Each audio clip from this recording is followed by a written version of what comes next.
제 이름은 윤혜진입니다. 올해 68세, 무형문화재 전수자로 40년간 전통 한복을 지어온 장인입니다. 한복은 제 인생이자 숨결이었습니다. 술을 놓을 때면 그 안에 소망을 담았습니다. 신부의 한복에는 행복을, 아이의 돌복에는 건강을, 어르신의 회갑 옷에는 장수를 담아 한 땀 한 땀 정성으로 지었습니다. 바늘에 실을 꿰는 순간만큼은 세상의 모든 근심이 사라졌지요. 하지만 이제는 현관문 열리는 소리에 제 심장이 멎을 듯합니다. 문고리가 돌아가는 소리, 장남의 구두 소리, 며느리의 가볍고 날카로운 웃음소리. 이 모든 것이 제게는 공포가 되었습니다. 어머니, 오랜만이에요. 요즘 어떻게 지내세요? 이 인사를 들을 때면 온몸에 식은 땀이 흐르고 손끝이 저려옵니다. 마치 제 심장에 바늘이 꽂히는 듯한 아픔이 밀려옵니다. 왜 이렇게 되었을까요? 제가 평생 지켜온 효와 정성이라는 가치가 어쩌다 제 삶에서는 두려움이 되었을까요? 어제는 민석이에게 처음으로 바느질을 가르쳐 주던 날을 꿈에서 보았습니다. 작은 손으로 바늘을 쥐고 진지하게 천을 꿰매던 아들의 모습이 선명했습니다. 엄마, 이렇게 하면 되죠? 그때 그 아이의 눈빛에는 순수한 호기심과 사랑이 가득했는데 지금은 그 눈에 제 공방의 가치만 계산하는 냉정함만 남았습니다. 40년간 한복을 지으며 1000번을 꿰매고 1번을 자르라고 가르쳤던 장인인 제가 이제는 자식과의 인연을 자르는 고통을 견뎌야 했습니다. 바늘로 천을 이을 때의 섬세함으로 가족의 관계도 이어갈 수 있을 거라 믿었는데 그 실이 제 심장을 조이는 올가미가 될 줄은 몰랐습니다. 모든 것이 명확해진 건 남편이 남긴 마지막 메시지를 발견했을 때였습니다. 그의 떨리는 손글씨로 적힌 쪽지와 목공의 작품 속에 숨겨둔 녹음기. 여보, 미안해. 우리 아들이 날 속였어. 공방을 빼앗으려고. 치매로 흐려지는 의식 속에서도 남편은 장인다운 지혜로 마지막 증거를 남겨두었습니다. 그가 자신의 목공의 작품 속에 비밀리에 숨겨둔 증거가 없었다면 저는 지금쯤 40년간 피와 땀으로 일군 공방 해진원에서 쫓겨났을지도 모릅니다. 이야기가 너무 앞서갔네요.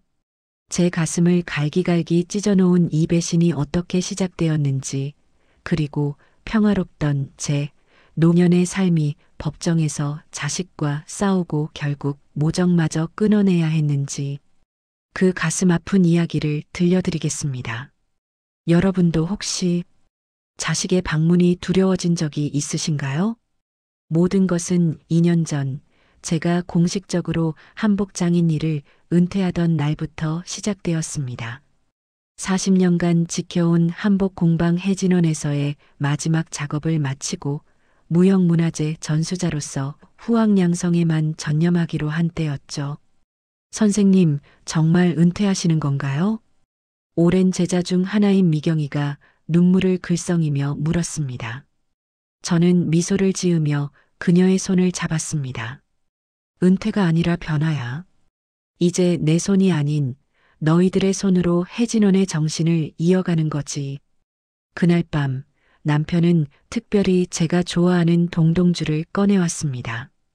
평소 말이 없던 그가 제 손을 꼭 잡으며 말했습니다. 40년 동안 수고했소. 당신이 자랑스럽소. 남편은 젊었을 때 자신의 목공의 작업에만 몰두하던 사람이었습니다.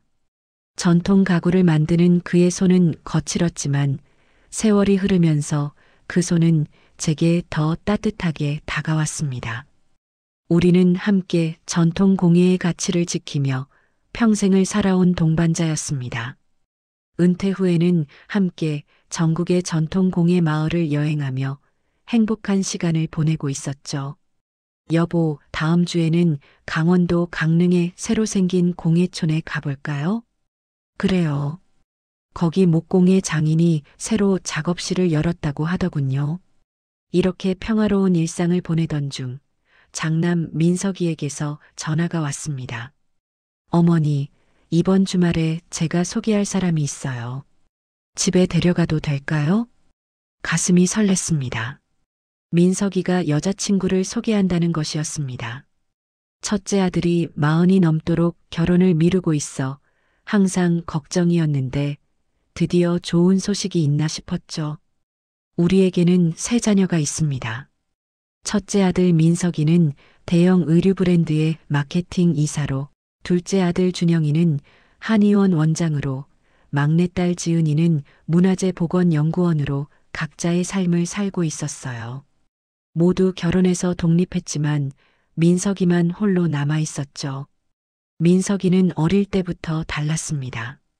8살 때 처음으로 바느질을 가르쳐 줬는데 다른 아이들과 달리 인내심 없이 바늘을 집어던지며 화를 냈어요. 엄마, 이런 거 재미없어요.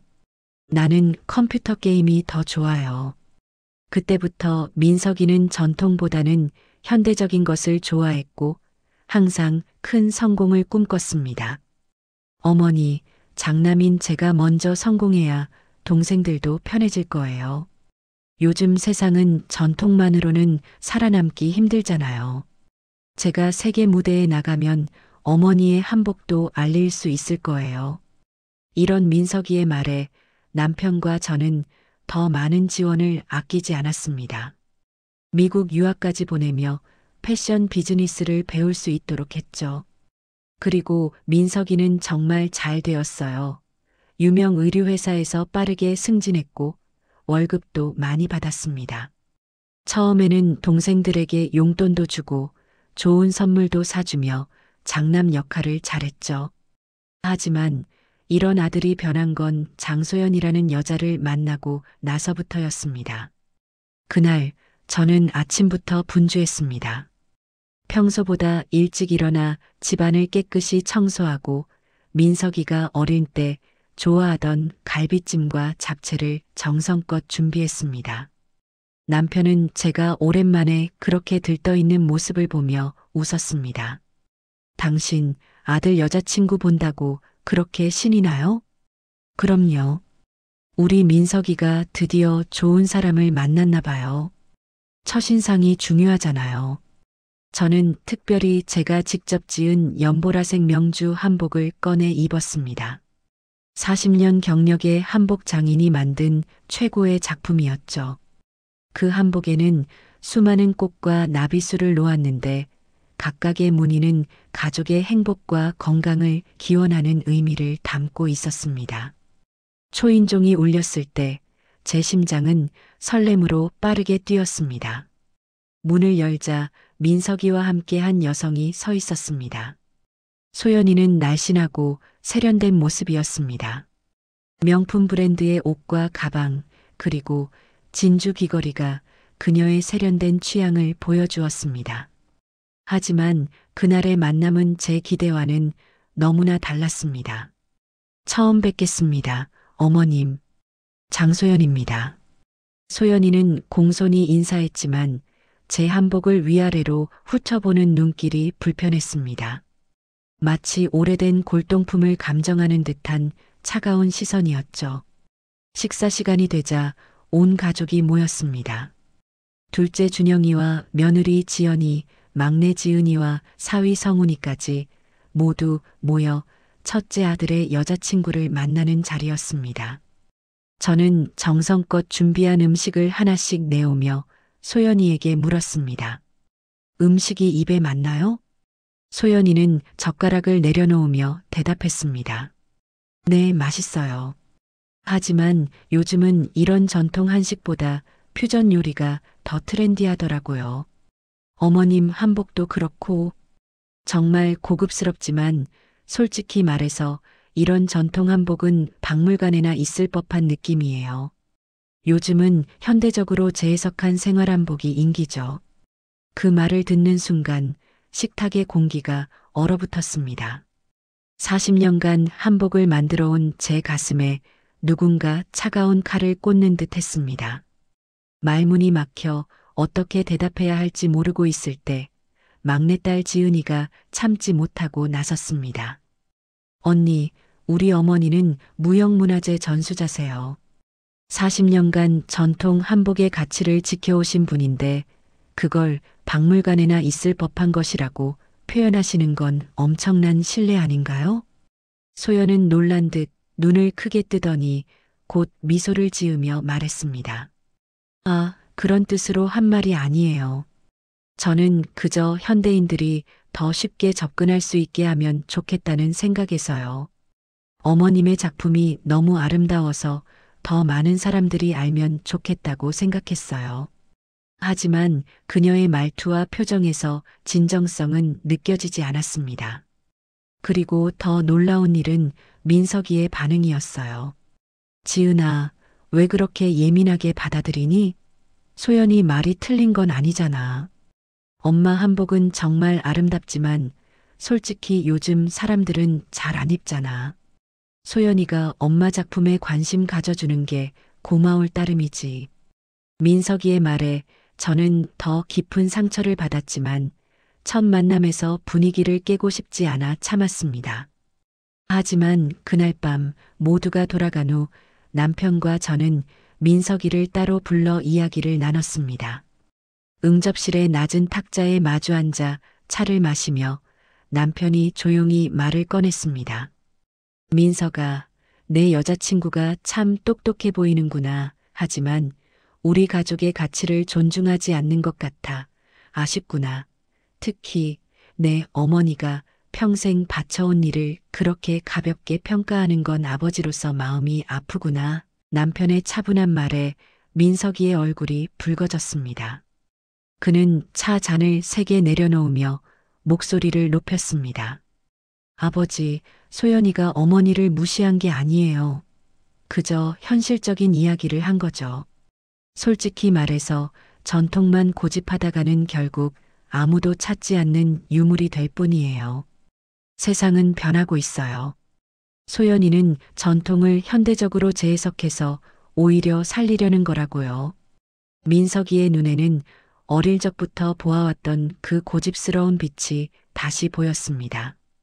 소연이를 만나기 전에도 그는 항상 현대화와 세계화를 강조했었죠. 하지만 이렇게까지 전통을 경시하는 태도는 처음이었습니다.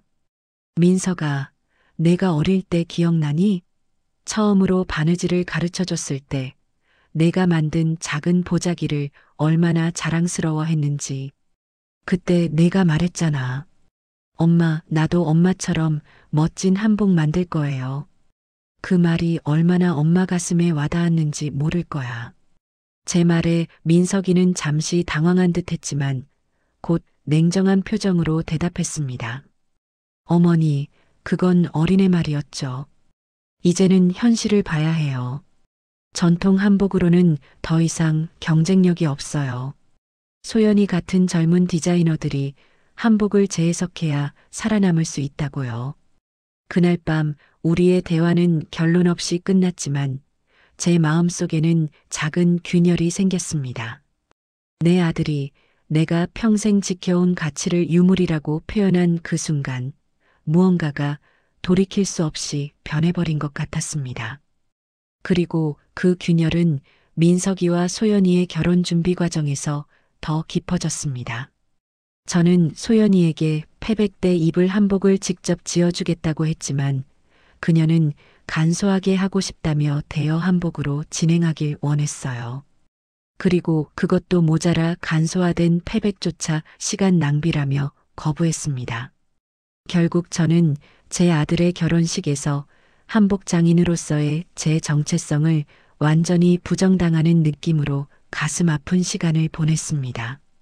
그날 이후 아들 부부와 우리 사이에는 보이지 않는 벽이 생겼습니다. 그리고 그 벽은 점점 더 높아져만 갔습니다. 민석이와 소연이의 결혼 후 우리 가족의 모임은 점점 뜸해졌습니다. 명절에도 해외 출장이나 소연이 친정 방문 같은 핑계로 얼굴을 보기 힘들었죠. 가끔 오더라도 항상 늦게 와서 식사만 하고 서둘러 떠나곤 했습니다. 그래도 저는 바쁜 젊은 부부니까 하며 이해하려 노력했어요. 반면 둘째 아들 내외는 매주 찾아와 남편의 약을 챙겨주고 막내딸 부부도 제 공방의 일 정리를 도와주었습니다. 특히 지은이는 제 한복 작품들을 문화재로 등록하는 절차를 돕고 있었어요. 40년간 제가 만든 한복 중 역사적 가치가 있는 것들을 보존하자는 프로젝트였죠. 엄마의 작품은 단순한 옷이 아니라 우리 문화유산이에요. 특히 궁중의상 복원 작업은 후대에 꼭 남겨야 해요. 지은이의 말에 저는 평생의 작업이 헛되지 않았다는 위안을 얻었습니다. 그렇게 평온한 날들이 이어지던 어느 날, 제 인생에 큰 변화가 찾아왔습니다. 전통문화재단에서 주최하는 장인의 손길 행사에 초청받아 한복 시연을 하게 된 것이었어요. 큰 무대에서 전통 한복의 제작 과정을 보여주는 중요한 행사였습니다. 저는 며칠 동안 정성껏 준비했고 가족들에게도 소식을 전했습니다. 행사 당일 준영이 가족과 지은이 가족은 일찍부터 와서 앞자리에 앉았지만 민석이 부부는 보이지 않았어요. 시연이 거의 끝나갈 무렵 뒷문으로 들어오는 첫째 아들 부부가 보였습니다. 그나마 와줘서 고맙다는 생각에 더 열심히 시연을 마쳤죠. 하지만 운명이란 참 예측할 수 없는 것입니다. 시연을 마치고 무대에서 내려오던 중 제 발이 무대 끝에 걸려 그만 크게 넘어지고 말았어요. 순간적인 실수였지만 결과는 심각했습니다. 오른쪽 다리가 완전히 부러진 것이었죠. 병원으로 급히 이송되어 수술을 받았고 의사는 완전한 회복까지 최소 3개월이 걸릴 거라고 했습니다. 그 순간부터 저의 일상은 완전히 바뀌었어요. 평생 손끝으로 살아온 장인이 갑자기 침대에 누워 지내야 했으니까요. 준영이는 매일 집에 와 침 치료를 해주었고 며느리 지연이는 매번 올 때마다 손수 만든 반찬과 함께 뼈에 좋다는 보양식도 가지고 왔습니다. 막내딸 지은이와 사위는 번갈아 가며 병원 통원 치료를 도와주었죠. 하지만 민석이 부부는 바빠서 라는 문자 한 통으로 끝이었습니다. 퇴원 후 한 달쯤 지났을 때 모처럼 가족 모임이 있었습니다. 남편의 생신이었거든요. 둘째와 막내 가족이 모두 모여 음식을 준비하고 있을 때 민석이 부부가 늦게 도착했습니다. 어머니, 많이 좋아지셨어요? 걸음이 아직 불편해 보이네요. 소연이의 인사에 저는 그저 미소로 답했습니다. 하지만 식사 중 그녀가 던진 말은 제 가슴에 또 다른 상처를 남겼습니다. 어머님, 사실 그 나이에 무대에 올라가는 것 자체가 위험했던 것 같아요. 요즘은 영상으로 촬영해서 보여주는 방식도 있잖아요. 굳이 직접 시연하실 필요가 있었을까요? 또다시 식탁의 공기가 얼어붙었습니다. 지은이가 포크를 내려놓으며 말했습니다. 언니, 우리 엄마는 평생 손으로 한복을 만들어 오신 장인이세요. 그런 분에게 직접 시연은 자신의 혼을 담는 과정이에요. 그걸 영상으로 대체하라니 화가에게 그림 대신 사진을 찍으라는 것과 같아요. 소연은 어깨를 으쓱하며 대답했습니다. 저는 그저 어머님의 건강이 걱정돼서 한 말인데 요즘 시대에 맞게 변화하는 것도 중요하지 않을까요? 전통만 고집하다가 다치시면 누가 책임져요? 그때 민석이가 끼어들었습니다. 지은아, 소연이 말이 틀린 건 아니잖아. 엄마 나이에 그런 시연은 위험할 수 있어. 그리고 엄마가 다치시면 결국 우리가 다 돌봐드려야 하는 거잖아. 그 말을 들은 순간 제 가슴이 찢어지는 것 같았습니다. 40년간 자식들을 위해 밤새워 일했던 제가 이제는 돌봐야 할 부담으로 여겨진다는 사실이 너무 아팠습니다. 준영이가 테이블을 치며 일어섰습니다. 형, 지금 뭐라는 거야? 엄마를 그렇게까지 생각하면 왜 다치셨을 때 한 번이라도 제대로 찾아오지 않았어? 맨날 바쁘다는 핑계만 대고. 민석이도 일어나 소리쳤습니다. 나도 내 삶이 있어. 회사 일도 바쁘고 소연이 전시회 준비도 있고 너희처럼 시간이 많은 게 아니라고. 이어진 언쟁에 저는 가슴이 무너져 내렸습니다. 결국 남편이 큰 소리로 말했습니다. 그만들 해. 이게 뭐 하는 짓이냐. 모두 조용해졌지만 그날의 상처는 깊게 남았습니다. 민석이 부부는 서둘러 자리를 떠났고 남은 가족들은 무거운 침묵 속에 있었습니다. 그날 밤 침대에 누워 저는 오랜만에 눈물을 흘렸습니다. 제가 평생 바느질했던 한복처럼 우리 가족 또한 땀 한 땀 정성으로 엮어왔다고 생각했는데 그 실밥이 이렇게 쉽게 풀어질 줄은 몰랐습니다. 남편이 제 손을 꼭 잡으며 말했습니다. 여보, 너무 마음 아파하지 마. 민석이도 언젠가는 깨닫겠지. 그의 말에 위안을 얻으려 했지만 제 마음속 균열은 더 깊어져만 갔습니다. 제 다리가 거의 회복되어 갈 무렵 우리 가족에게 더 큰 시련이 찾아왔습니다. 바로 남편의 건강 악화였습니다. 처음에는 단순히 나이 들면서 겪는 건망증이라고 생각했어요. 작업실에 둔 도구를 찾지 못하거나 약속 시간을 헷갈리는 정도였으니까요. 하지만 점점 상황이 심각해졌습니다. 어느 날은 40년 넘게 살아온 우리 동네에서 길을 잃고 경찰의 도움으로 집에 돌아온 일도 있었어요. 그날로 바로 병원을 찾았고 의사는 초기 치매 진단을 내렸습니다. 아직 초기 단계이긴 하지만 앞으로 상태가 점점 악화될 가능성이 높습니다. 규칙적인 생활과 약물 치료, 그리고 가족들의 정서적 지지가 매우 중요합니다. 의사의 말에 저는 하늘이 무너지는 듯 했습니다. 평생 섬세한 손길로 목공의 작품을 만들어 온 남편이 이제는 자신의 기억마저 잃어가고 있다니 너무나 가슴 아픈 현실이었습니다. 소식을 들은 둘째와 막내 가족은 즉시 달려왔습니다. 준영이는 한의학적 치료 방법도 병행하기로 했고 지은이는 문화재 관련 일을 줄이고 주말마다 집에 와 아버지를 돌보기로 했습니다. 그런데 놀랍게도 민석이 부부의 태도도 갑자기 변했습니다. 어머니, 걱정 마세요. 이제부터 저희가 자주 와서 아버지 돌봐드릴게요. 민석이의 말에 저는 의아했지만 한편으로는 고마웠습니다. 아들이 마음을 돌이킨 것 같아 위안이 되었죠. 더 놀라운 것은 소연이었습니다. 소연이는 회사 일을 줄이고 거의 매일 우리 집에 와서 남편을 돌봐주기 시작했어요. 어머님, 제가 있을 테니 편하게 공방 일 보세요. 아버님, 약도 제가 챙겨드릴게요. 소연이의 갑작스러운 변화에 저는 감동했습니다. 그동안 서운했던 마음이 풀리는 것 같았어요. 그렇게 몇 개월이 지나면서 남편의 상태는 조금씩 악화되었지만 민석이 부부의 도움으로 그나마 안정적으로 관리할 수 있었습니다. 그러던 어느 날 문화재청에서 연락이 왔습니다.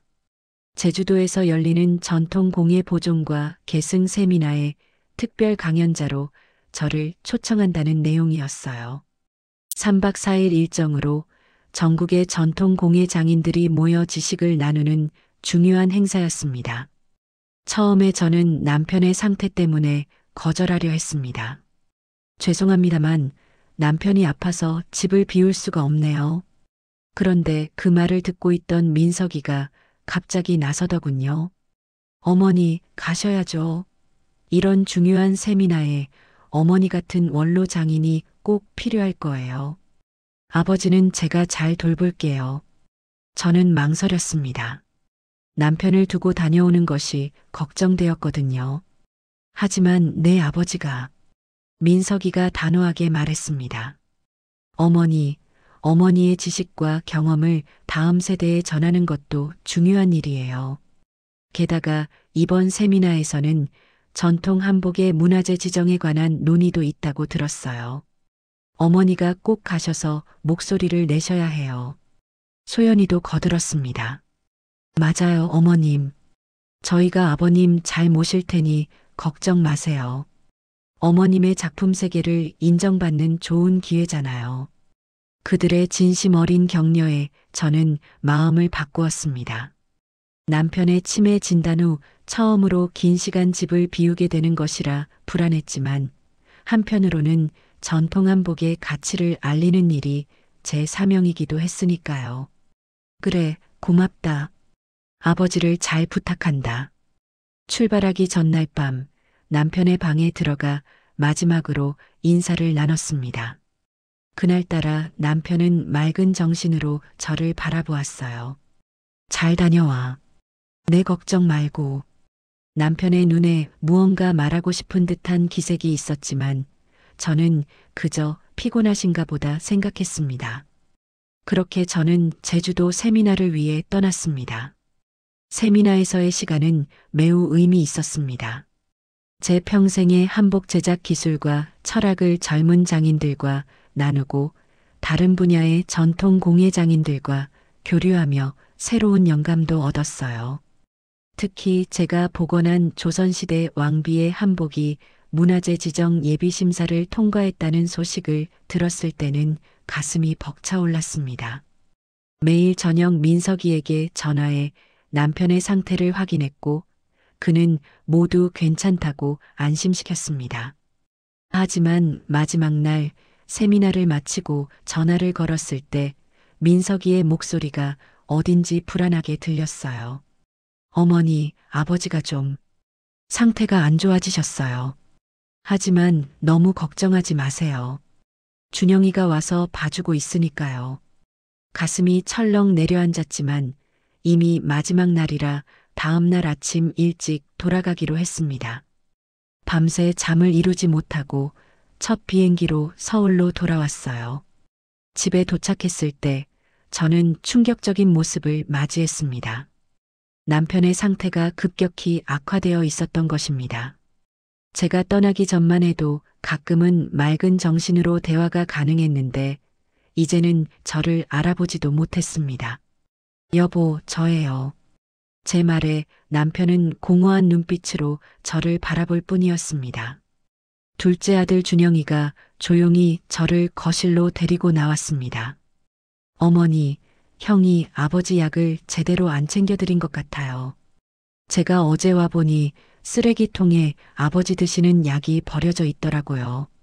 무슨 일이 있었던 걸까요? 민석이에게 물었지만 그는 갑자기 악화된 것 같다고만 했습니다. 그 후로 남편의 상태는 계속 나빠졌고 결국 제가 돌아온 지 2달 만에 그는 세상을 떠났습니다. 장례식에서 저는 눈물이 마를 새 없이 흘렀습니다. 40년을 함께한 동반자를 잃은 슬픔은 말로 표현할 수 없었습니다. 하지만 더 이상한 것은 장례식에서 민석이 부부의 태도였습니다. 다른 자녀들은 아버지를 잃은 슬픔에 잠겨 있었지만 민석이와 소연이는 어딘지 모르게 담담해 보였습니다. 눈물 한 방울 흘리지 않고 오히려 장례 절차를 서두르는 듯한 모습이었죠. 장례를 마치고 집으로 돌아와 남편의 유품을 정리하던 날 민석이 부부가 찾아왔습니다. 그들의 표정에는 어딘지 모를 긴장감이 있었어요. 어머니, 아버지가 남기신 것이 있어요. 민석이 내민 것은 봉투 하나였습니다. 열어보니 남편의 유언장이었어요. 그 내용에 저는 숨이 멎을 것 같았습니다. 나 김도환은 정신이 온전할 때 이 유언장을 작성한다. 내가 평생 일군 목공의 공방과 도구들 그리고 작품 판권의 70%를 장남 민석에게 상속한다. 또한 아내 윤혜진이 운영하는 한복 공방 혜진원이 위치한 건물은 내 명의로 되어 있으므로 이 건물의 소유권 역시 첫째 아들 김민석에게 양도하기를 원한다. 믿을 수 없는 내용이었습니다. 사실 우리 공방 건물은 40년 전 남편이 목돈을 모아 구입한 것이라 법적으로는 남편 명의였지만 가동한 남편은 단 한 번도 그것을 문제 삼지 않았어요. 혜진호는 내 공간이라고 항상 존중해 주었죠.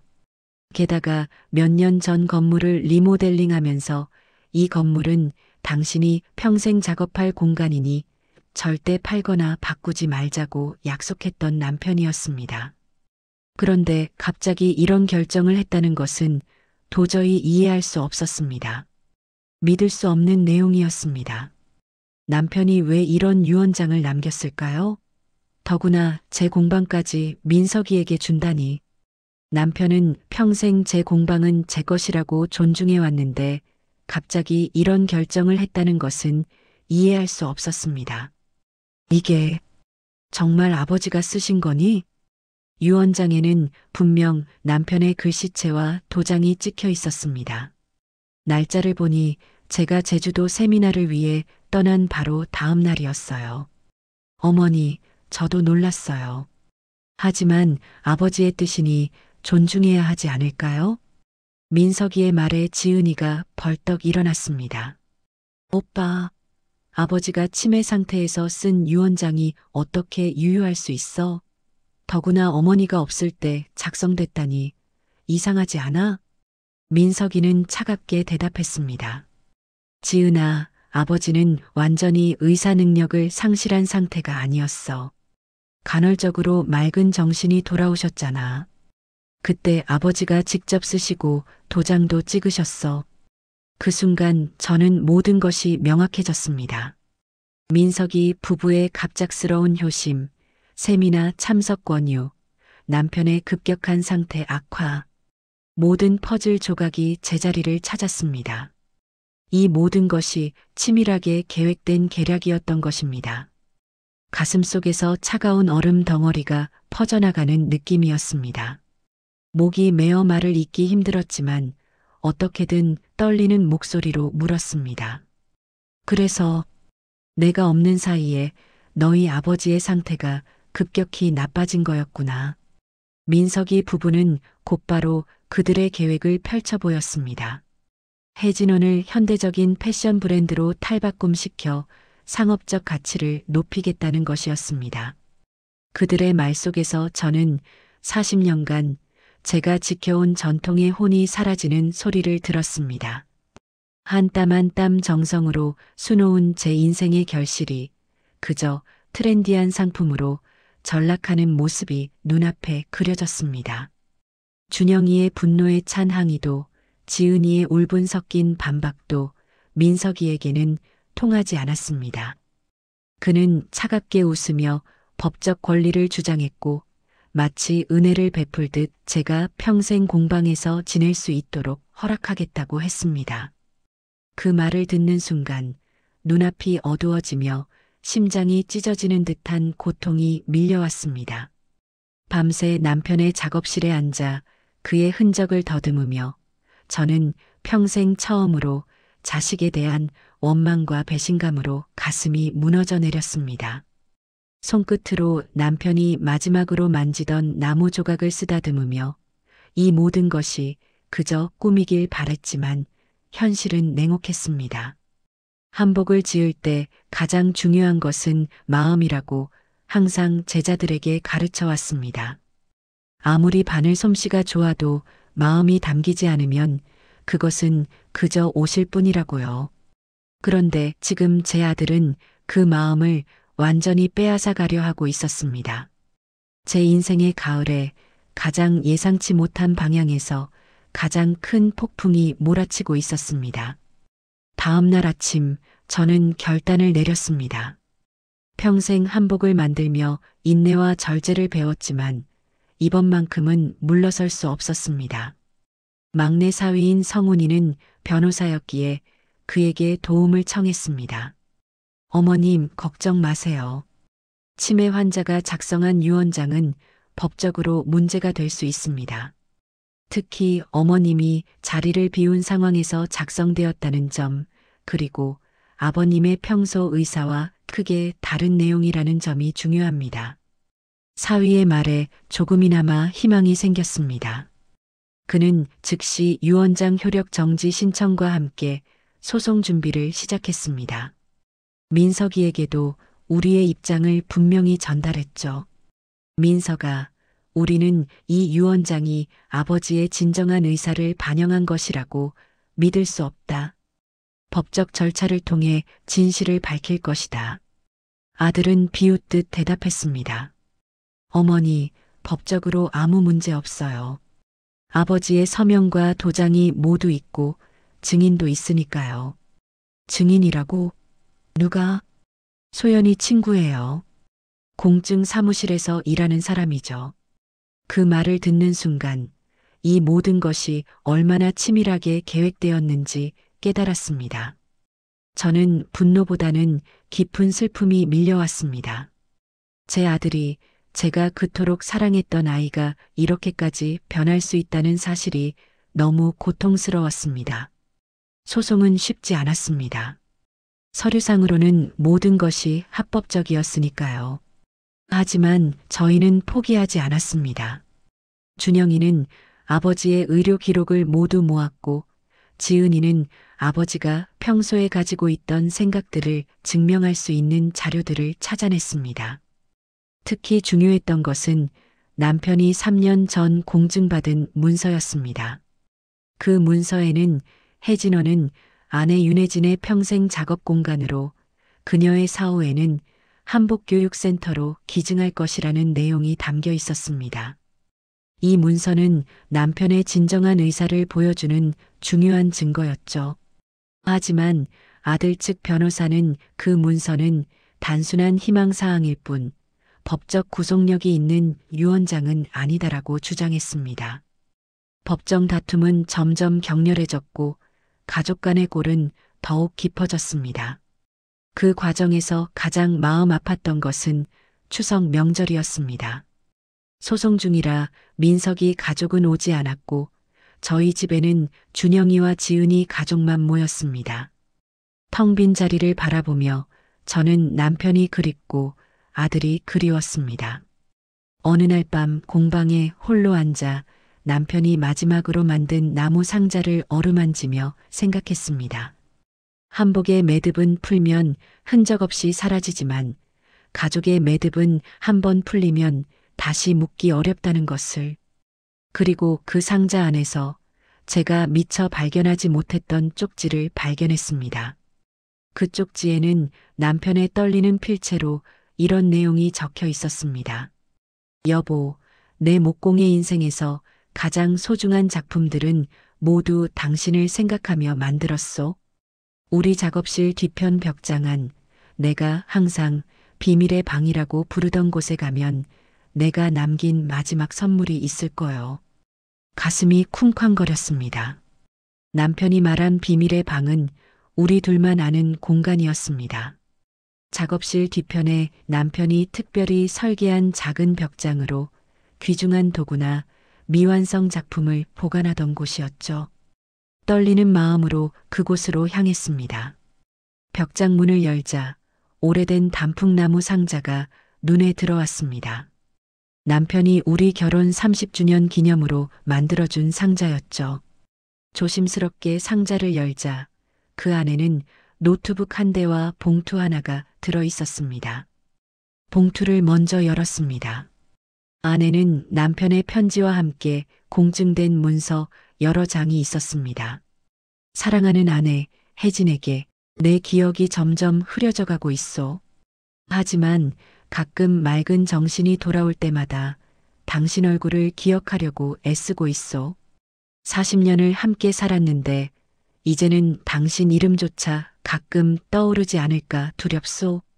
정신이 또렷할 때 나는 몇 가지 준비를 해두었소. 이 봉투 안의 문서들은 유언장을 포함해 모두 공증받은 것들이요. 혜진원은 당연히 당신의 것이고 내 작업실과 작품들은 우리 아이들에게 공평하게 나누어지길 바라오. 그리고 민석이 때문에 마음이 무겁소. 그 아이가 많이 변했어. 노트북을 확인해 보길 바라오. 우리가 함께 심은 매화나무처럼 당신만은 오래오래 꽃피우길 바라오. 또한 편지를 읽으며 눈물이 흘렀습니다. 남편은 자신의 기억이 사라져가는 순간에도 저를 지키기 위해 이런 준비를 해두었던 것입니다. 떨리는 손으로 노트북을 켰습니다. 화면에는 폴더가 하나 있었고 그 안에는 날짜별로 정리된 영상과 음성 파일들이 가득했습니다. 첫 번째 파일을 재생했습니다. 그것은 제가 세미나에 가기 전 남편이 혼자 녹화한 영상이었습니다. 나는 김도환 의사가 내게 치매가 진행 중이라고 했지만 지금 이 순간 나는 맑은 정신으로 이 영상을 남긴다.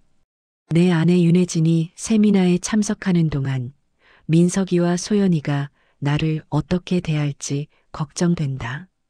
그래서 작업실 곳곳에 소형 녹음기를 설치해 두었다. 만약 내게 무슨 일이 생기면 이 증거들을 잘 활용해 주길 바란다.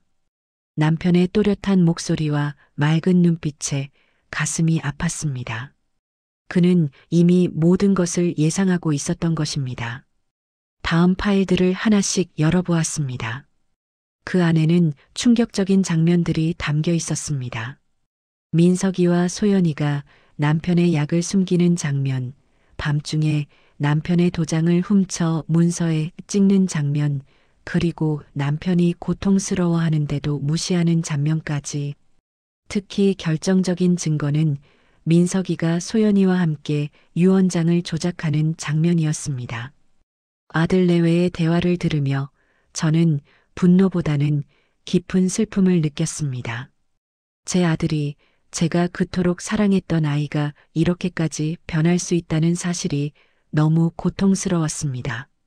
마지막 파일은 제가 세미나에서 돌아온 직후 남편이 녹음한 것이었습니다. 그의 목소리는 많이 약해져 있었지만 또렷했습니다. 여보, 미안해. 내가 너무 약해져서 그들이 원하는 대로 유언장에 도장을 찍게 했어. 하지만 진짜 유언장은 내가 이미 공증해 둔 거야. 당신이 찾을 수 있길 바래. 이 새로운 증거들로 법원은 즉시 민석이 부부에 대한 사기 혐의로 수사를 확대했고 위조된 유언장은 무효가 되었습니다. 남편이 공증해둔 원래 유언대로 재산이 분배되었고 혜진원은 제 소유로 확정되었습니다. 민석이 부부가 찾아왔습니다. 이전의 오만한 태도는 온데간데 없이 비굴한 표정으로 무릎을 꿇었습니다. 어머니, 잘못했습니다. 제발 고소를 취하해 주세요. 저희 인생이 망가집니다. 저희가 정말 큰 실수를 했어요. 하지만 이제 정신 차렸어요. 평생 효도하며 살겠습니다. 그들의 애원에 지은이가 분노했습니다. 효도?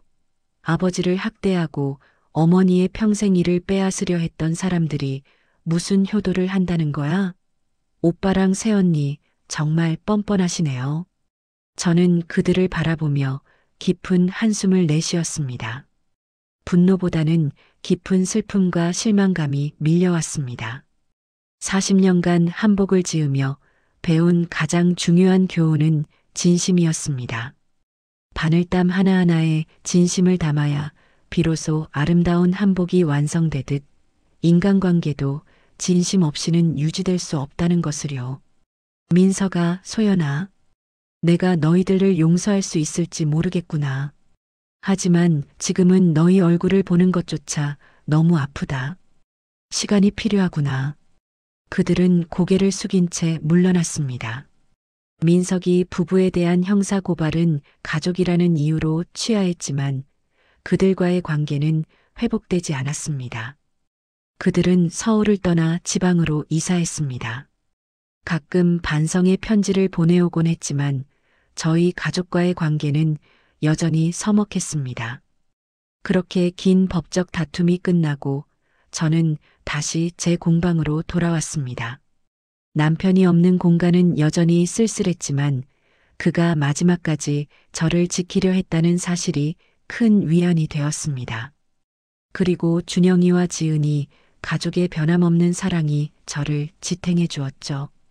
어느 날 공방에서 작업을 하고 있을 때 문득 깨달음이 찾아왔습니다. 한복을 만들 때 가장 중요한 것은 균형입니다. 너무 팽팽하게 당기면 옷이 불편해지고 너무 느슨하면 형태가 망가집니다. 인생도 마찬가지가 아닐까요? 분노와 용서, 단절과 화해 사이의 균형을 찾는 것이 중요한 것 같았습니다. 한복의 매듭은 풀면 흔적 없이 사라지지만 가족의 매듭은 한번 풀리면 다시 묶기 어렵습니다. 하지만 장인의 손길로 정성껏 노력한다면 어쩌면 시간이 지나 더 단단한 매듭을 만들 수 있지 않을까? 그런 희망을 품어봅니다. 남편이 남긴 마지막 메시지처럼 저는 이제 혜진원을 통해 전통 한복의 아름다움을 계속해서 전하고 있습니다. 그리고 언젠가 이곳이 젊은 세대들에게 전통의 가치를 알려주는 교육센터가 되길 바라고 있습니다. 남편의 뜻대로요. 폭풍 같은 시간이 지나고 1년이 흘렀습니다. 봄이 오면 항상 그렇듯 공방 마당에 매화나무가 꽃을 피웠습니다. 남편과 함께 심었던 이 나무는 40년이 넘는 세월 동안 우리 가족의 희로애락을 함께 지켜봐 왔습니다. 올해도 어김없이 피어난 꽃을 보며 저는 지난 시간을 돌아보게 되었습니다. 남편이 떠난 후 혜진원은 더욱 저에게 의미 있는 공간이 되었습니다. 이곳은 단순한 작업실이 아니라 40년 인생의 흔적이자 남편과의 추억이 담긴 곳이었으니까요. 법적 다툼이 끝나고 저는 혜진원의 미래에 대해 깊이 생각했습니다. 어느 날 막내딸 지은이가 한 가지 제안을 했습니다. 엄마, 혜진원을 좀 더 많은 사람들과 나눠보는 건 어떨까요? 엄마의 기술과 지혜를 배우고 싶어하는 젊은이들이 많아요. 전통 한복 교육센터로 확장해보는 건 어떨까요? 처음에는 망설였습니다. 제 작업 공간을 다른 이들과 나눈다는 것이 낯설게 느껴졌거든요. 하지만 점점 그 생각이 마음에 들기 시작했습니다. 남편도 분명 이런 방향을 원했을 거라는 생각이 들었습니다. 그렇게 혜진원 전통 한복 교육센터가 탄생했습니다. 막내딸 부부가 법적, 행정적 절차를 도와주었고 준영이 부부는 공간 구성과 홍보를 맡아주었습니다. 제자들도 기꺼이 동참해 주었고요. 교육센터는 생각보다 빠르게 주목받기 시작했습니다.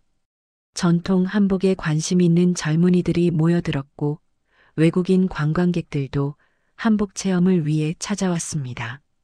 특히 제가 40년간 모아온 전통 직물과 문양 자료들은 귀중한 교육 자료가 되었습니다.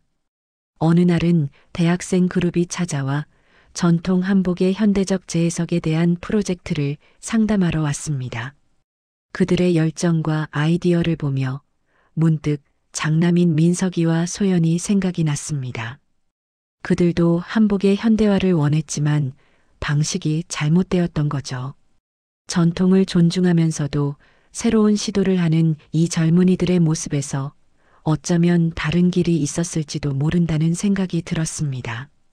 그렇게 6개월이 지났을 때 민석이 소식을 들었습니다. 지방으로 이사해 작은 디자인 스튜디오를 열었다고 했습니다. 며느리는 지역 대학에서 패션 디자인을 가르치고 있다고 했고요. 그들도 나름대로 새 출발을 하고 있는 모양이었습니다. 가끔 민석이에게서 문자가 오곤 합니다. 명절 인사나 안부를 묻는 짧은 내용이 대부분이죠. 저는 대개 간단히 답장을 보냅니다. 그것이 우리가 지금 유지할 수 있는 관계의 거리인 것 같습니다. 너무 가까우면 아픔이 다시 살아나고 너무 멀면 모든 인연이 끊어질 테니까요. 어쩌면 시간이 더 흐른 뒤에는 조금 더 가까워질 수 있을지도 모릅니다. 하지만 지금은 이 거리가 편안합니다. 서로의 삶을 멀리서 지켜보며 각자의 방식으로 살아가는 것. 그것도 하나의 관계 방식이 아닐까요? 오늘도 저는 공방에서 새로운 한복을 짓고 있습니다. 창밖으로 보이는 매화나무 아래에는 제자들이 모여 수업을 듣고 있고 한쪽에서는 지은이가 문화재 등록을 위한 서류를 정리하고 있습니다. 남편이 없는 이 공간은 여전히 쓸쓸하지만 새로운 활기로 채워지고 있습니다. 한복의 매듭은 풀면 흔적 없이 사라지지만 가족의 매듭은 한번 풀리면 다시 묶기 어렵습니다. 어쩌면 모든 매듭을 다시 묶으려 애쓰기보다 풀어진 실밥을 정리하고 남은 천으로 새로운 옷을 짓는 지혜가 필요한 때도 있는 것 같습니다. 나이가 들수록 자식이 집에 오는 것이 반갑지 않다는 말을 종종 듣습니다. 그 말의 의미를 이제는 충분히 이해할 수 있을 것 같습니다. 모든 관계가 가까워야만 좋은 것은 아닙니다. 때로는 적당한 거리를 두고 서로의 삶을 존중하는 것이 더 건강한 관계일 수도 있습니다. 언젠가 민석이가 보낸 문자 중에 이런 내용이 있었습니다. 어머니, 저희가 어머니에게 큰 상처를 드렸다는 것을 압니다. 용서를 바라지는 않습니다. 다만 어머니가 건강하게 오래오래 사시길 멀리서 기도하고 있습니다. 저는 아들에게 이렇게 답했습니다. 민석아, 너도 건강하렴. 너희가 하는 일이 다 잘 되길 바란다. 짧지만 그것으로 충분했습니다. 때로는 말을 많이 하는 것보다 적은 말 속에 더 많은 의미가 담길 때가 있으니까요. 여러분의 가정에도 항상 사랑과 이해가 가득하길 바랍니다. 그리고 혹시 저와 비슷한 경험을 하신 분들이 계시다면 모든 관계가 화해와 용서로 마무리되어야 한다는 부담감에서 벗어나시길 바랍니다. 때로는 적당한 거리를 두는 것도 하나의 지혜입니다. 각자의 방식으로 평화를 찾을 수 있기를 진심으로 바랍니다.